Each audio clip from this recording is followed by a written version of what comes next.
On Saturday the 31st of October 1964, a man arrived in the village.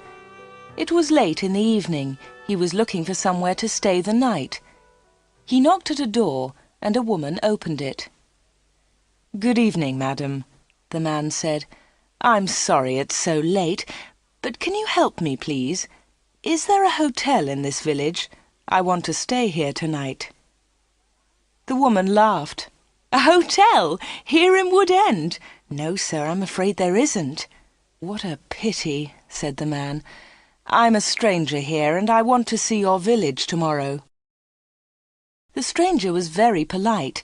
He was tall and had dark hair, and he had strange green eyes. "Perhaps Mrs. Harrison can help you," the woman said. "She has a room. Perhaps you can stay with her. Wait a minute, I'll get my coat and I'll take you there." The woman took the stranger to Mrs. Harrison's house. Mrs. Harrison gave him a room for the night. He was very glad. It was the last night of October, and it was cold. The next day was Sunday. The man looked round the village. He was very interested in the history of the village. He met some of the villagers and asked them their names. But he did not visit the church. That was unusual.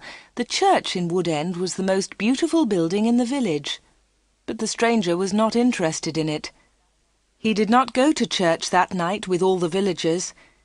It was the first Sunday evening of November. When the villagers came out of the church, the man had gone. They had all liked him. The ladies had thought he was very good-looking. A few weeks later he came back. It was the first Sunday in December. The villagers were coming out of church. It was cold and dark. "Hello," he said. "I'm back again. It's nice to see you all once more." His next words surprised everyone. "Perhaps you can help me," he said. "I'm looking for a house. I want to buy a house here." "Here?" someone said. "But why here? There's no work in Wood End for a young man. All the young people leave the village. They find work in Lydney, the nearest town." "I'll get a job somewhere," the stranger said. "Perhaps in Lydney." Then one of the villagers told him about old Mr. Smith's house. Mr. Smith had died in the summer. His house was empty. It was for sale. The house was on the corner of Main Street and Church Lane. "I'll ask about the house tomorrow," said the young man. "Perhaps I'll be lucky. Goodbye. I'll see you soon." The villagers watched him leave. They all saw his car. It was very big and luxurious. He looked rich. A few days later, Mr. Smith's house was sold, and in the middle of December the young stranger arrived. He moved into the house and worked very hard. He fixed the roof, he repaired broken windows, he painted and decorated, he changed the whole house. But there was a big surprise for the villagers. On the morning of Monday the 21st of December, they saw a big sign on the front of the house, and on the sign were these words: "The Corner Shop, Proprietor Dave Slatin." The villagers could not believe it. A shop in Wood End. Everybody talked about it. There was once a shop in Wood End, but it had closed 20 years ago. Some people wanted the shop, but others did not. The villagers met in the evening in the village hall. Everybody was there. Everybody was interested in the new shop. "The corner shop is a good idea," someone said. "We need a village shop. We won't need to go to Lydney." Then Mrs. Harrison spoke. She liked the stranger, Dave Slatin. "I agree," she said. "A village shop is a good idea. It's too quiet here. Wood End needs a shop." "Nonsense," said Miss Brown. She was the village school teacher. "Lydney is not far away. There are lots of shops there." Soon everybody was shouting. Then Mr. Hart spoke. He was a very big man with a loud voice. "Listen, everybody," he shouted. "We've never had trouble in this village before. We've always been quiet and happy. Now this shop is causing trouble." "Let Mr. Slayton speak," someone said. "It's his shop. Let him speak." "Ladies and gentlemen," said Dave Slayton, "I don't want to cause any trouble. I'm still a stranger in your village. But I want to be one of you. I want to be your friend. I like the people of Wood End." He smiled, and a few people clapped. They liked him. "The corner shop will sell lots of things," he went on. "It will sell food and things for the house. Everything will be cheap, I promise." Everybody was listening carefully. "And I have another idea," he continued. "I'll sell village products." "What do you mean by village products?" asked Miss Brown. "I'll tell you, Miss Brown," he said. "I know that you make beautiful bread and cakes." Miss Brown smiled. Yes, she did make bread and cakes. Everyone knew that. "And you, Mr. Hart, I've seen your flowers. You grow beautiful flowers." Now Mr. Hart smiled. Yes, his flowers were beautiful. Everyone knew about them. "And Mr. Everett makes pots," someone said. "And Mrs. Davis makes dolls," said another voice. "And I do paintings of the village," said old Miss Lucy Gray. "Yes," said Dave, "you can all do something. You villagers are clever. You make lots of things. We can sell them to the tourists. In the summer, Wood End can make a lot of money." "But what about the money?" said Mr. Hart. "How will you pay us?" "That's a good question," said Dave. "And here's the answer. You'll bring your things to me, and I'll sell them for you. I'll keep some of the profit. You'll have the rest." "What a good idea," said Miss Brown. "Yes, I agree," said Mr. Hart. All the villagers agreed. Everyone in the village was happy with Dave Slayton's plan. The corner shop opened on Monday the 4th of January 1965. Soon the shop was busy and Dave needed an assistant. The new assistant in the corner shop was Anna. She started work in late January.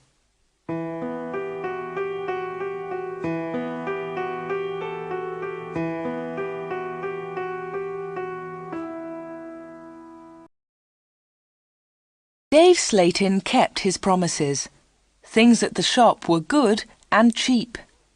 "How does he do it?" asked Mrs. Harrison. "It's winter, but he's selling lots of fruit and vegetables, and they're cheap. I never go to Lydney now." The other villagers agreed. The corner shop was a success, and Dave seemed happy. He paid Anna good wages. Sometimes her friend Peter helped at the shop, and Dave gave him money too. Dave advertised in newspapers, and the village products sold well. People from Lydney came to the corner shop. There were lots of visitors, and Wood End became more interesting. The villagers were surprised, but pleased. They were making a lot of money. Dave lived alone in a flat above the shop. He was very popular in the village, but no one ever went to his flat. No one ever saw inside it. At the bottom of the stairs there were 2 doors. One led into the stockroom. The other door had a notice on it. Special orders only. Keep out. The door was always locked. Anna never went into the special orders room. "Why do you lock that room, Dave?" Anna asked one day. "What's in there?" "It's for special orders," he replied. "Big orders."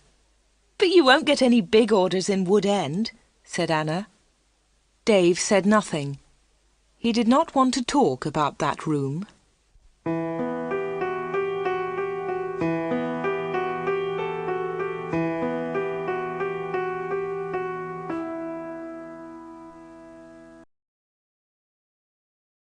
For 3 months, everything was normal.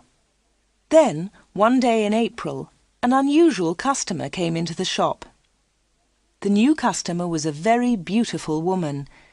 She was wearing expensive clothes and arrived in a large car. "Is this the corner shop?" the woman asked. She looked round and seemed a little surprised. "Yes," replied Anna. "This is the corner shop. It's the only shop in the village." "I'm looking for Mr. Slayton, the owner of the shop," said the woman. "I think he's upstairs," said Anna. "I'll go and get him. Does he know your name?" "Yes, I think so," was the reply. "Tell him—" The woman stopped. "Tell him Miss Gordon is here, Miss Greta Gordon." Anna was amazed. "Are you Greta Gordon, the film star?" "Yes, that's right." The woman smiled, but she was nervous. "Wait a minute," said Anna. "I'll tell Mr. Slayton that you're here." Anna ran to the bottom of the stairs and called, "Dave! Dave! There's someone to see you!" "Who is it?" asked Dave from upstairs. "Miss Greta Gordon!" shouted Anna. "It's Greta Gordon, the film star!" "I'm coming," he said, and he came down immediately. "I'm pleased to meet you, Miss Gordon," he said. "Good morning," said Greta Gordon. She and Dave shook hands. She had beautiful hands, and she was wearing beautiful diamond rings. Anna had never seen so many diamonds before. Miss Gordon looked round. "Is this where you work, Mr. Slayton?" she asked. Once again she seemed nervous. "Yes," said Dave. "It's a small place, but it's big enough for me.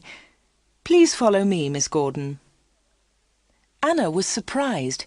Dave and Greta Gordon did not know each other. He did not call her Greta, and she did not call him Dave. He seemed to be in a hurry, and she seemed to be frightened.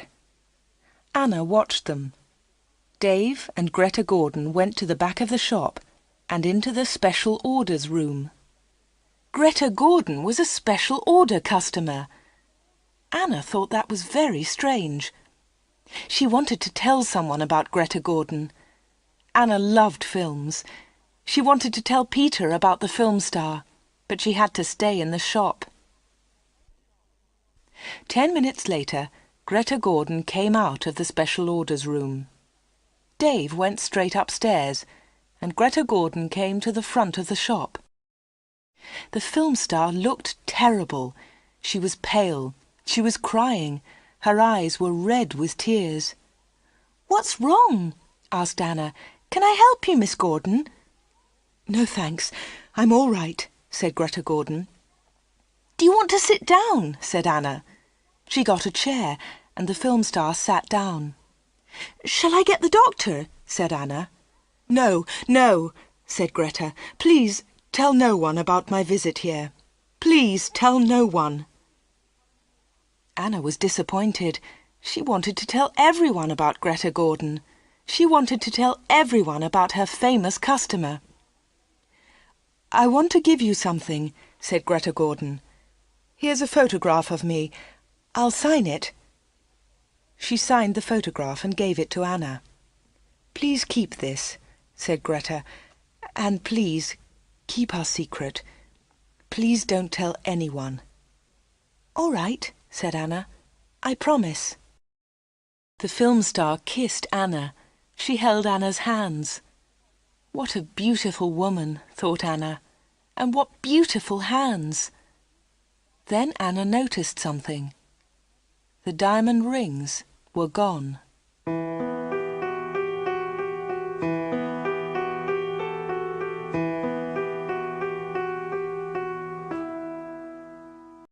Dave never talked about Greta Gordon. He never talked about her visit to the corner shop. One day, Anna asked him about the film star. "How do you know Greta Gordon?" said Anna. "Is she a friend of yours?" "I don't want to talk about her," Dave replied. "She was a special order customer. Don't ask any more questions about her, Anna." So Anna did not ask any more questions. She did not ask about Greta Gordon's special order, and she did not ask about the rings. Anna kept her promise. She never told anyone about the film star. Soon it was spring. Anna and Dave were busy. Mr. Hart brought lots of flowers to the corner shop, and Anna sold them to the tourists. There were lots of tourists that year. In May, Peter asked Anna to marry him. She said yes. They became engaged. They planned to get married in the following year. Now they needed money, so they worked hard and they saved. They were very much in love. On Saturdays, Peter played football or cricket, and Anna often went to the cinema in Lydney. He enjoyed sports, and she loved watching films. One day, Anna was reading Film News. This was a magazine about film stars. She turned the pages. There was a picture of Greta Gordon. Anna was pleased. What a surprise! Beautiful Woman was going to be a big film, and now Greta Gordon had the star part. Anna wanted to tell Peter about Greta, but she kept her promise. She did not tell anyone. But she did show Film News to Dave Slayton. "Look, Dave," she said, "here's a story about Greta Gordon. Isn't it great? She's got the big part in Beautiful Woman." Dave looked at the magazine. "Greta Gordon will star in Beautiful Woman." The star of Beautiful Woman was Joanna Lee, but Miss Lee has broken her arm. "I don't know what happened," said Miss Lee. "I was in my bedroom. I slipped and fell." Greta Gordon will now be the star of Beautiful Woman. "I'm so lucky," Greta told us yesterday. "I've always wanted the part. I can't believe it." "I don't know anything about films," he said.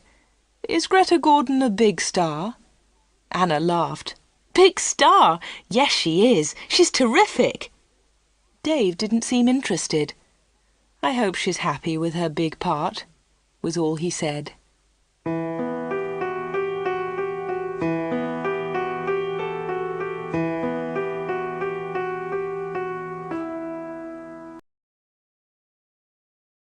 Summer tourists were arriving in Wood End. The weather was beautiful and the shop was doing well. But Anna was not very happy. She often thought about Greta Gordon's visit. Why had she come to see Dave? What had happened to the diamond rings on her fingers?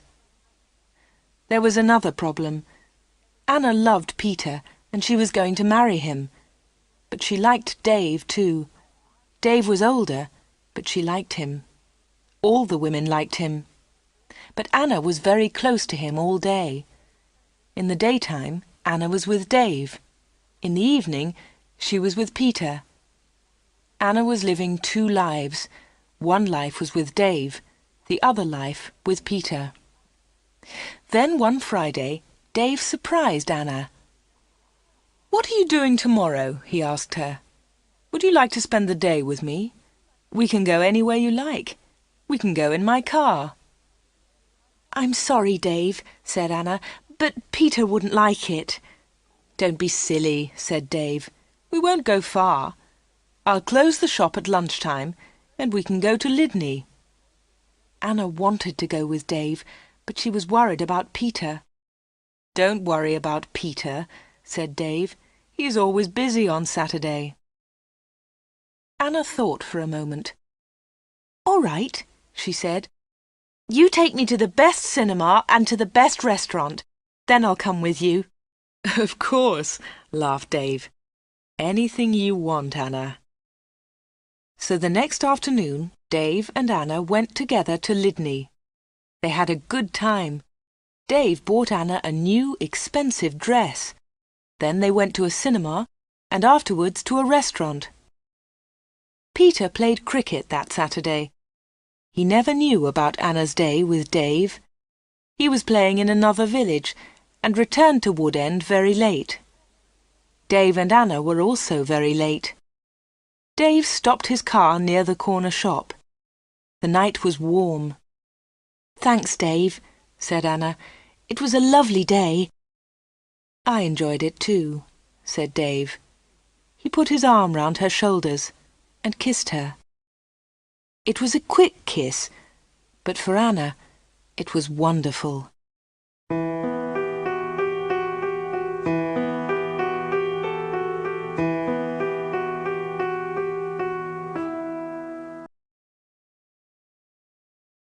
The summer passed.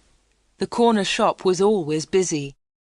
Sometimes Dave opened the shop on Sundays too. Anna earned a lot of money. Everyone thought that she was happy. But life was difficult for her. She liked Dave. He was her boss, and he was older than her. But Peter was her fiancé, and he was about the same age. Dave was quite rich, but Peter had no money. Dave bought Anna clothes, and he took her out. Peter did not buy her clothes and never took her anywhere. He was more interested in football. Anna did not like football. Now it was September. Peter played football every Saturday.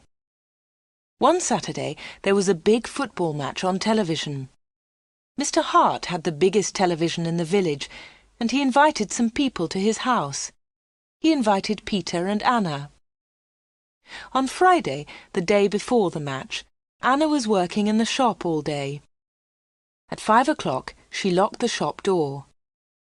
2 minutes later, the bell rang, and Anna went to the door. There was a young man outside. He was carrying a small case. "Hello," she said. "Can I help you?" "I hope so," said the young man. "I want to see Mr. Slayton."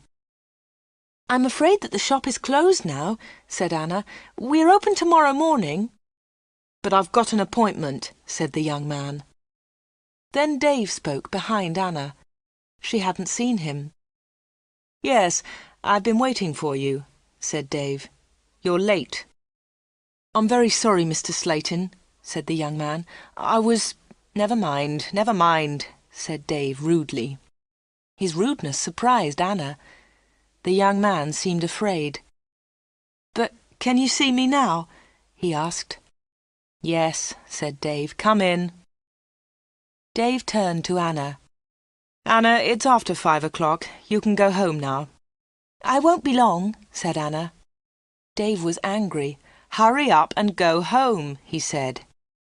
But Anna wanted to stay. She wanted to know about the young man. The young man followed Dave to the back of the shop and into the special orders room. Another special order, another special customer. Anna waited. But soon it was 5:30. Anna put her coat on and left the shop. She closed the door very loudly. Then she went round the corner and waited. Soon there was a noise. The young man was leaving the shop. Anna could not see him, but she could hear him. He was speaking to Dave. "Are you sure?" said the young man. "What do you mean?" asked Dave. "Is this the only way?" said the young man. "Yes, it is," said Dave. "Don't worry, everything will be all right. Goodbye." Anna heard the shop door close. She came round the corner and saw the young man. He was walking quickly to his car. Anna noticed immediately that he was not carrying his case. She followed him. "Excuse me," she said. "You've forgotten something. You've left something behind." The young man turned round. Anna stopped. Suddenly she was frightened. The young man's face was white. It was white with fear. "Please go away," said the young man. "Leave me alone. I want to go home. Leave me alone." He got into his car and drove off. Anna stood in the street and watched him. She was thinking. Why had the young man come to the corner shop? What was his special order? And why had he left his small case with Dave Slayton? The next day was the day of the big football match. Mr. Hart had invited about 10 people. Anna did not watch the game. She was helping Mrs. Hart in the kitchen. They were making tea. It was a good game, and everyone was enjoying it. At half-time, Peter went into the kitchen. "Why don't you come and watch the match, Anna?" he said. "It's really good. Come on." Anna laughed. "No, thanks," she said. "I'm helping Mrs. Hart. Look, here's the tea. Can you take it in to the others?" "OK," said Peter. "It's a terrific match. Mike Bailey scored a great goal." Peter took the tea into the sitting room, and the second half of the match started. The second half was very exciting. Mike Bailey scored another goal after 20 minutes. The score was 2-0. Then the other side scored 2 quick goals. It was 2-2. There were only 5 minutes of the match left. "Come on!" shouted Peter. "Come on, Mike, let's have another goal!" In the last seconds of the match, Mike Bailey scored the winner. It was his 3rd goal of the match. But something was wrong. The other team's goalkeeper was injured. Bailey had been very near the goalkeeper, and he had kicked the ball very hard. The ball had hit the goalkeeper's neck. Mrs. Hart and Anna came in from the kitchen. "What's happened?" said Anna. "What's wrong?" "It's Brian Thomas, the goalkeeper," said Peter. "He's injured." It was serious. The goalkeeper had broken his neck. Later they all watched the news on TV. They saw pictures of Mike Bailey's 3rd goal. It was a great goal. They saw the ball hit the goalkeeper. It was an accident. The TV announcer said, "And now over to our sports studio for an interview with Mike Bailey." They all watched the interview. The TV showed a picture of Mike Bailey and the interviewer. "Mike," said the interviewer, 3 goals in 1 match. How do you feel about that?" But Mike Bailey said nothing. He could not speak. He tried to speak, but he could not. It was terrible. The interviewer tried another question. "Let me ask you about the 3rd goal, Mike. It was a great goal, but how do you feel about the injury to Brian Thomas?" It was a silly question. The injured goalkeeper would never play football again. Mike Bailey said nothing. He looked very ill. When the interview ended, Mr. Hart turned off the TV. No one noticed that Anna had left the room. Mike Bailey had looked frightened. Anna was frightened too. Mike Bailey and Anna had met before, the day before, at the corner shop.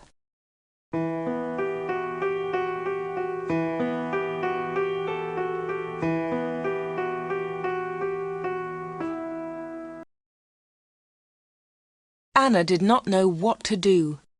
She was only 17, but sometimes she felt much older. She wanted to ask Dave about Mike Bailey and Greta Gordon. She wanted to know about special orders. She decided to wait. One day, Dave and Anna were alone in the shop. "How's Peter?" asked Dave. "He's fine, thanks," said Anna. Dave smiled. "Is he still playing football?" "Of course he is," said Anna. Dave laughed. "You don't see him very much, do you, Anna?" "I see him 3 or 4 times a week," said Anna. "What about weekends?" Dave asked. Anna replied quickly, "I don't see him much at weekends. He plays football then." "When are you getting married?" asked Dave. "I don't know," she replied. "We haven't decided yet. Perhaps next year." "That's a long time." Dave smiled at Anna. Anna felt afraid. She also felt excited. She didn't know why. "Sometimes you're bored, Anna, aren't you?" said Dave. He looked into her eyes. "Yes," said Anna, "that's true." "Why don't you come away with me for a weekend?" said Dave. "We can go to London." A weekend in London! Anna had only been to London once for a day. Anna was excited, but she was also afraid. "I don't know," she said. "I must think of Peter." "Oh, forget him," said Dave. "He'll never know. Come with me and we'll go to the best shops. We'll go to the best cinema. Will you come with me?" Anna said nothing. Suddenly she had an idea. She looked at Dave. "Perhaps I'll come with you," she said. "Good," said Dave. "That's great." "But first," said Anna, "I want to ask you something." "What do you want to know?" he said quietly. "I want to know about your special orders." "Very clever," said Dave. "You're a village girl, but you're very clever, Anna." Village girls aren't stupid, said Anna. Now tell me about your special orders, then I'll come to London with you. Dave was angry. "One question. You can ask me one question," he said. Quickly, Anna asked, "Why do people come to you? Why—" "One question. Only one," shouted Dave. "All right," said Anna, "but don't shout. Tell me, why do people come to see you?" Dave thought about his answer. He spoke quietly. "They come for help," he said. "They need help, and I sell help to them. That's all." Anna didn't understand. "What sort of help?" she asked. "One question," shouted Dave. "I've answered your question." Anna said no more. She and Dave had made an agreement. Anna had asked her question. Dave had answered it. Dave had invited Anna to London for the weekend, and Anna went with him.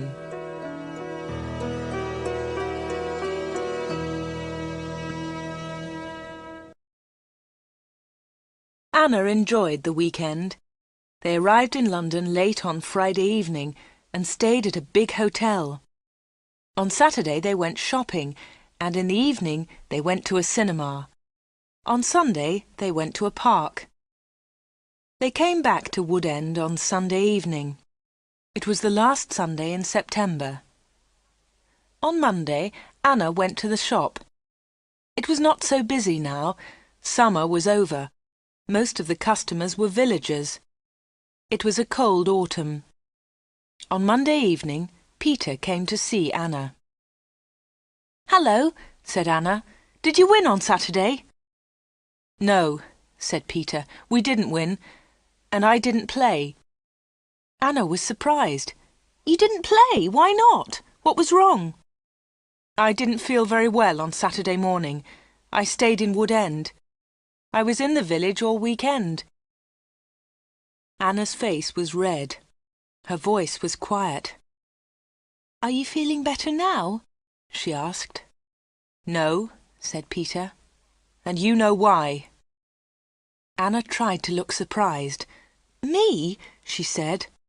"Oh, Anna," said Peter, "you know what's wrong. It's you and Dave Slatin." "What do you mean, me and Dave Slatin?" said Anna quickly. "You went away with him on Friday evening. Someone saw you in Dave's car." Anna tried to explain. "Oh, it's nothing," she said. "Dave and I went—" "Shut up," said Peter. "I don't want to know, Anna. Don't talk about it." "But Peter," said Anna. Peter didn't listen. "I know he's got a lot of money. He can take you to places. He's from a big city. I'm a poor village boy, Anna. But you must choose. You must choose between Dave and me. You can't have both of us." "I know that, Peter," said Anna, "and I don't want both of you. But listen, Peter, I want to tell you about Dave. There's something very strange about him."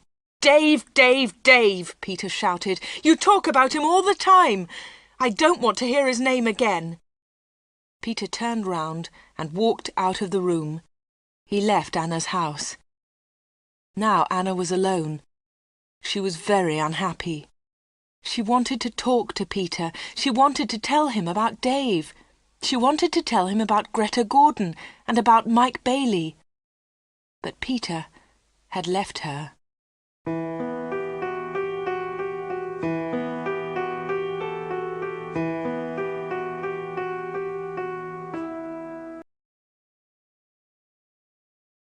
It was October.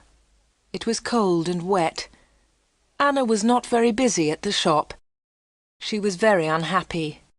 She was a different girl. She seemed older. She didn't go out much. She looked ill. Most of the villagers knew that Anna had quarrelled with Peter. They also knew that she had been to London with Dave. But no one was able to help Anna. She did not talk to anyone. Before, she had been a happy, smiling girl. Now she was sad and lonely. She went to the shop every day. She was waiting for another special customer. Anna did not wait long. It was the middle of the month. Anna was alone in the shop. It was almost lunchtime. A middle-aged gentleman came in. He was a big man with a very large moustache. He was well dressed, and he was carrying a large briefcase. "Good morning, miss," he said politely. "Good morning, sir," said Anna. "Can I help you?" Anna was very polite too. She was interested in this man. "I'm looking for Mr. David Slayton," said the man. Anna smiled. "Are you a salesman?" she asked. She knew that he was not a salesman. He didn't look like a salesman, but she wanted to talk to the man. The man smiled. "Yes, I am a salesman," he said. That was not true. Anna knew that the man was lying. Then she said, "Perhaps I can help you, sir. I usually speak to the salesman." She looked at the man's case. It had the letters ARICS printed on it. "Thank you," said the man very politely, "but I have a private appointment. I have come from London, and I must see Mr. Slayton." "I'm sorry," said Anna. "He's very busy at the moment, but I'll tell him you're here. What's your name, please?" The man smiled. "Roberts," he said. "Arthur Roberts." Anna went to the back of the shop. Dave was coming down the stairs. "There's a man in the shop," said Anna. "He wants to speak to you." "Thanks," said Dave, and he went to the front of the shop. "Good morning, Mr. Reisman," said Dave. "I'm pleased to meet you." Anna listened. Reisman! The man's name was Reisman, not Roberts. What a liar! The man did not look at Anna. "I'm pleased to meet you, Mr. Slayton," the man said. "Please come with me," said Dave. Mr. Reisman followed Dave. They went into the special orders room. A minute later, Dave came out. He came to the front of the shop. "It's lunchtime, Anna," he said. "You can go home now." "Thanks, Dave," said Anna. "I'm going in a few moments." Dave went back to the special orders room. Anna did not leave the shop. She waited. Anna wrote down the letters ARICS. She understood AR, Arthur Reisman, but she did not understand ICS. At 1:30, Anna heard noises. Mr. Reisman was leaving. Dave was talking. "Thank you, Mr. Reisman," said Dave. "And thank you," said Mr. Reisman. "You have helped me a lot." "Good," said Dave. "Goodbye, Mr. Reisman. My assistant isn't in the shop, but you can open the door. Goodbye." Dave went upstairs, and Mr. Reisman came into the front of the shop. Anna was sitting quietly in a corner. "Oh," said Mr. Reisman, "I thought you'd gone home." "No," she said. "I decided to have lunch in the shop today." Anna and Mr. Reisman looked at each other. They didn't like each other. There was silence. Anna spoke first. "Would you like to buy some bread, Mr. Roberts?" she said. "Reisman, my name is Reisman," said the man. Anna smiled. "I'm so sorry," she said. "Would you like to buy some homemade bread, Mr. Reisman?" "It looks delicious," said Mr. Reisman. He was very polite again. "Yes, I'll take some, please. My wife will love it." "Here you are," said Anna. She put the bread in a bag. Then she said, "You can put it in your briefcase." "My briefcase?" said Mr. Reisman. "I haven't got a briefcase." "I think you've forgotten it," she said. "I'll go and get it for you." Anna moved towards the back of the shop. Mr. Reisman stepped in front of her. He held her wrists. He was very strong. "Listen to me," he said. "I don't want that briefcase. Leave it there." "All right," said Anna. "Please let me go. You're hurting me." Mr. Reisman let go of Anna and turned towards the door. He left the shop hurriedly. He hadn't taken his bread with him. Anna watched Mr. Reisman leave. Her hands were still hurting 5 minutes later.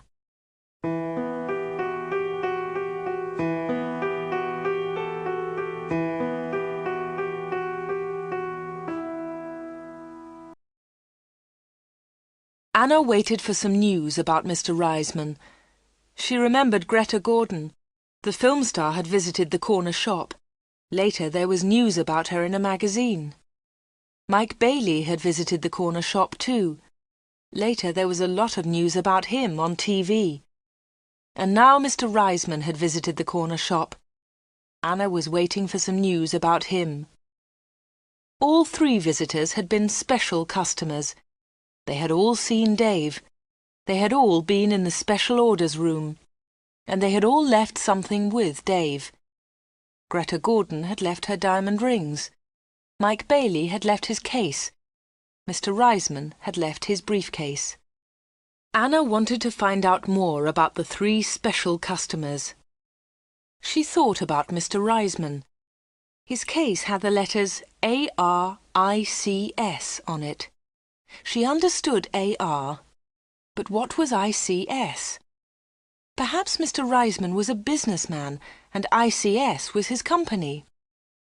Anna looked in the newspapers, but she didn't find anything about ICS.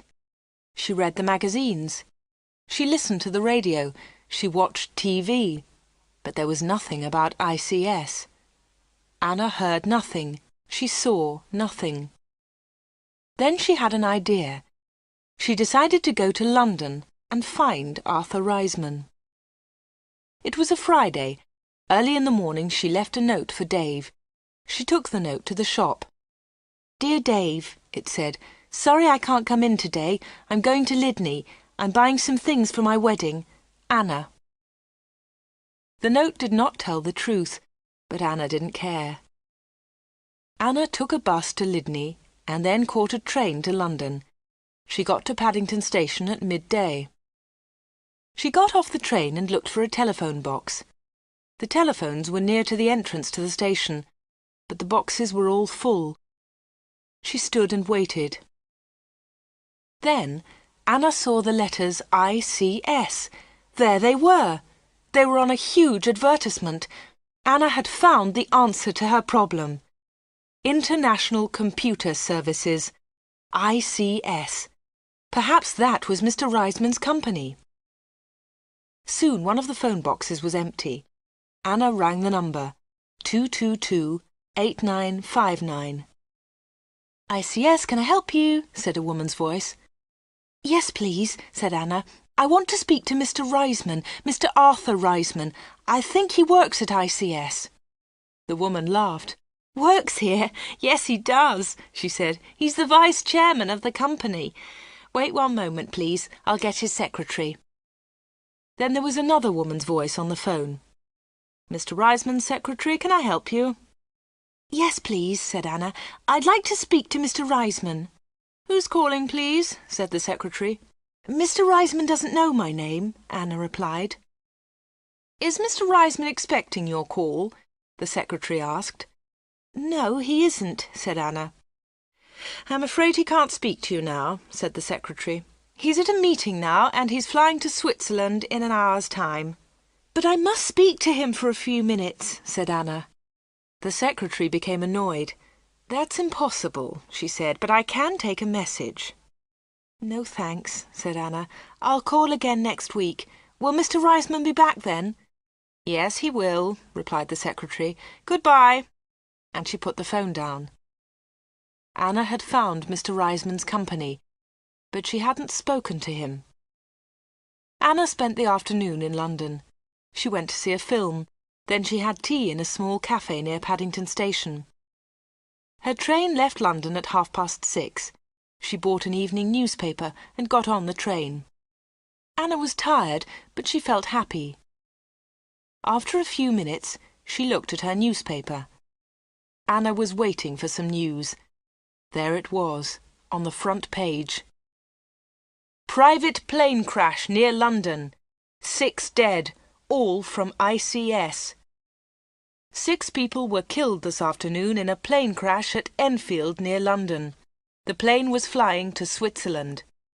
The passengers were all from International Computer Services, ICS. Among them was Mr. Alfred Gluck, the chairman of ICS. Mr. Arthur Reisman, vice-chairman of ICS, told us, "I'm lucky to be alive. I was at a meeting today. The meeting went on for a long time, and I didn't catch the plane." Mr. Reisman will probably be the new chairman of ICS.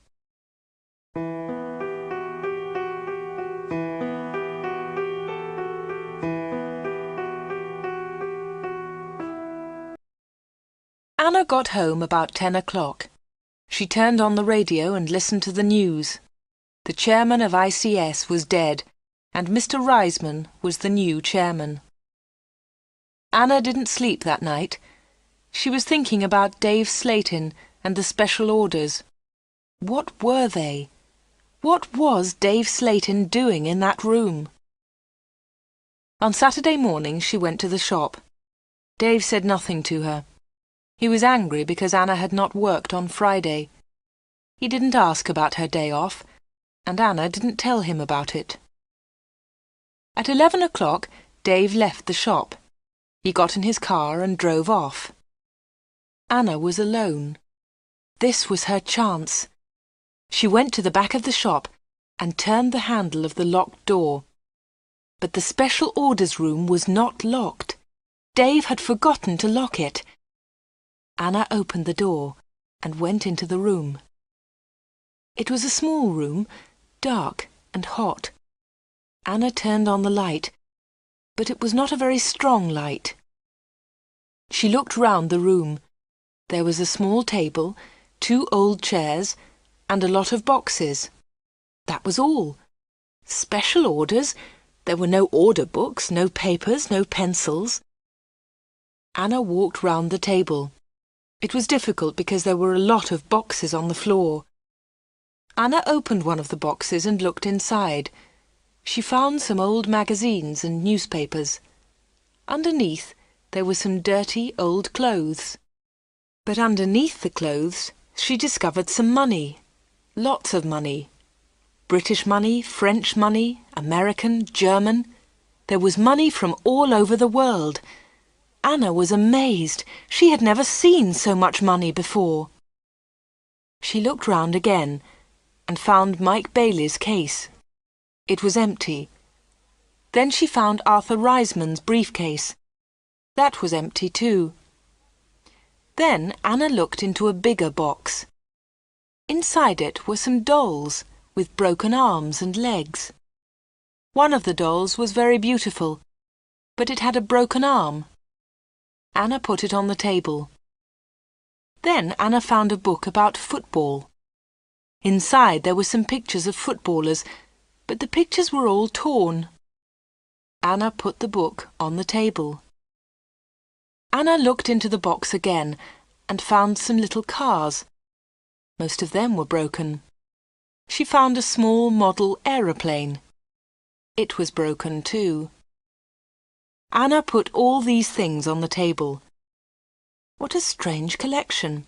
There was the money, the broken doll, the toy cars, the model aeroplane, and there was the football book with the torn pictures. Anna looked at the things on the table. What were they for? Why did Dave Slayton keep them in this locked room? Suddenly Anna jumped. There was a noise behind her. Someone was standing at the door.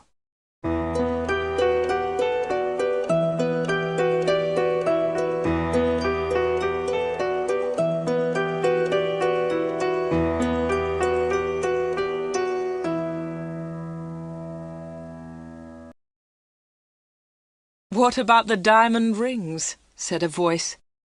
It was Dave Slayton. He was laughing. "I left the door open for you," he said. "I wanted you to go into this room this morning."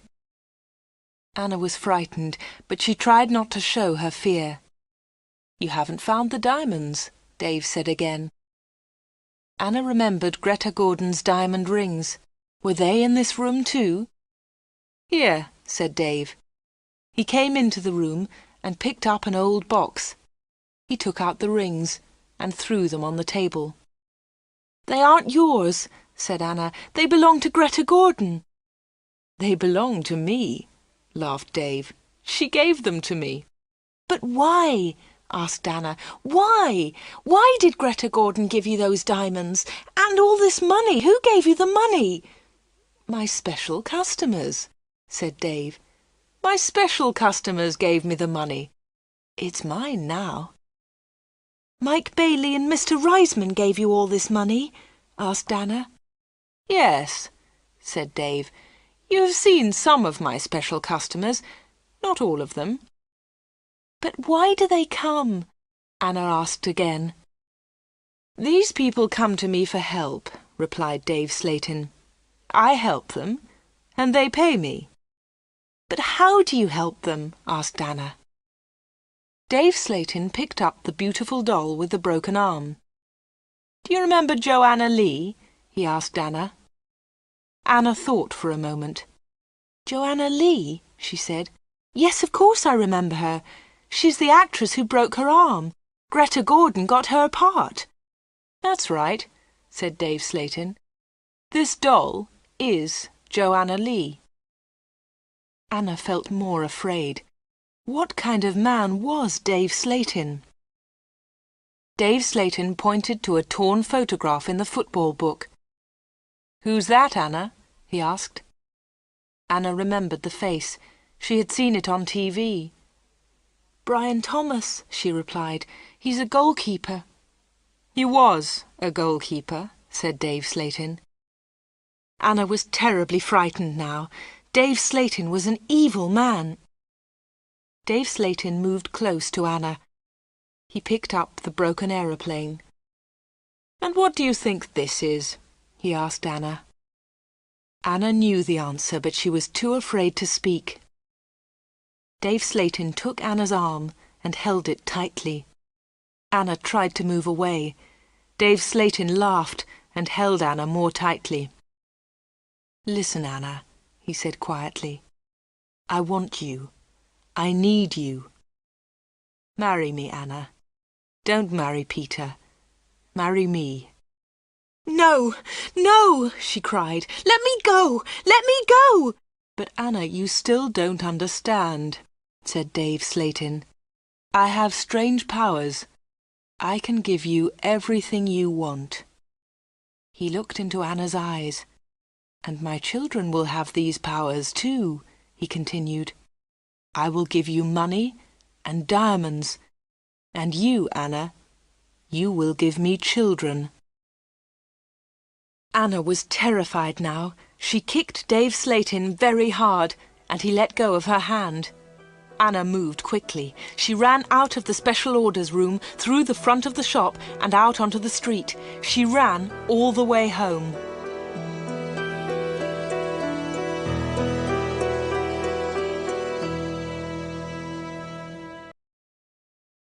When Anna got home, she felt terrible and went to bed.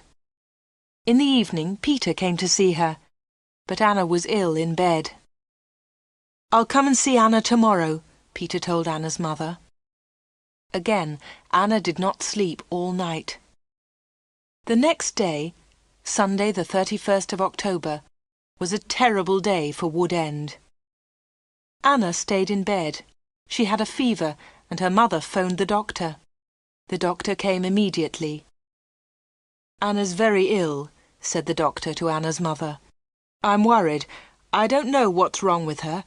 I'll come back again tonight. That afternoon, Peter came to Anna's house. He tried to speak to Anna, but she was too ill. He sat quietly beside her bed. At about 7 o'clock, Peter heard shouting in the street.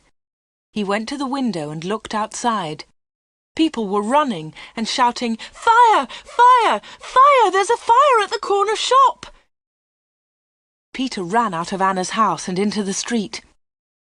There was a big fire on the corner. The shop was in flames. Nobody could see Dave Slayton. "His car's here," said Mr. Hart. "Dave must be inside." Then the villagers saw him. He was standing at an upstairs window. "Jump, Dave!" they shouted. "Jump! Save yourself!" But Dave did not move. He was standing at the window, and he was laughing.